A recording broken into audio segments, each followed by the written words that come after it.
好孩子星期天，慧賢姐姐係傑仔哥哥，係啦。我哋呢一集咧都會介紹一樣項目嘅，就係跆拳道，嚇我哋都嚟到呢一度啦。係香港實用跆拳道協會。柴灣永仁道場呢度學跆拳道，而我哋身邊就有嘉賓。阿波，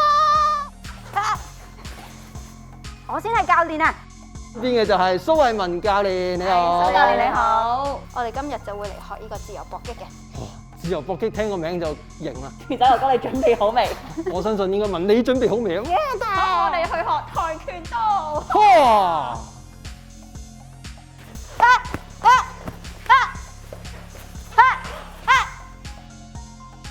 阿波你冇嘢哎呀，慘啦喎，又頭瘀晒啦。教練，我哋陣間係咪就係學呢啲啊？咁我哋首先學咗第一個動作先，就叫 side kick 嘅提膝，腳板底指向目標，踢出嚟，收腳落地。咁幾時嗌啊？我哋踢腳嘅時候嗌咯喎。好，我哋試下咯喎。好，預備，一，嘿，係 good，係蝦唔係推嗌乜都得，嗌乜都得㗎係啦嘛。嗌乜都得㗎？你中意嘅，哦，總之係呼氣就得啦。呼氣啦，呼氣係啦，預備，一，咁我咁都得，係啦，都得。好，最最緊要後咯喎，氣勢。係最緊要氣勢。好，最後一下咯喎，預備，三，咁我長咗少少。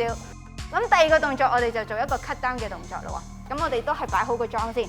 好，咁今次咧就係用後腳直升腿，直上直落。預備，一，係啦，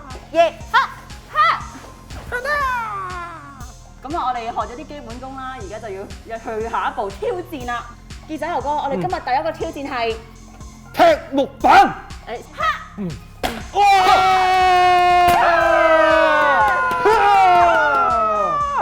加油！慧賢姐姐，係傑仔哥哥，終於嚟到我哋今日嘅第二個挑戰。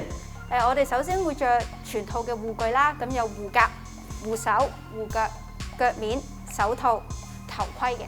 預備，換衫。哇咁快，換咗件盔甲啦。係喎，傑仔哥哥，我想問下蘇教練啊，咁我哋其實打呢一個自由搏擊點樣得分嘅咧？咁首先咧，我哋跆拳道係可以用手嘅，咁手可以打甲部位置，咁就會有1分，就係1分。咁如果我哋用腳踢甲咧，咁就會有2分啦。如果腳踢頭盔位置，我哋試下咯喎。好，預備，咁就會有3分啦。咁轉身腳咧，我哋做一個 back kick 先，轉踢，咁轉身腳就會加2分，就變咗踢甲有4分。如果轉身腳踢頭就會有5分㗎啦。明白。好，咁我哋依家即刻開始我哋初體驗嘅跆拳道自由搏擊。哇！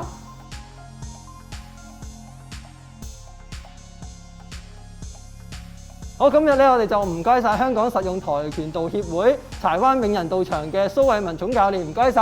Thank you，咁我哋下個禮拜同樣時間再去好孩子闖出去學其他新嘢啦。拜拜。